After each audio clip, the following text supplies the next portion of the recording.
संत चोखोबा शेजारी आहे नामदेव पायारी।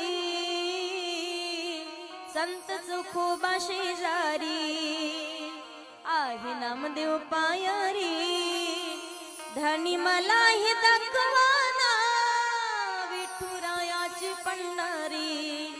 धनी मला हे दाखवाना विठुरायाची पंढरी।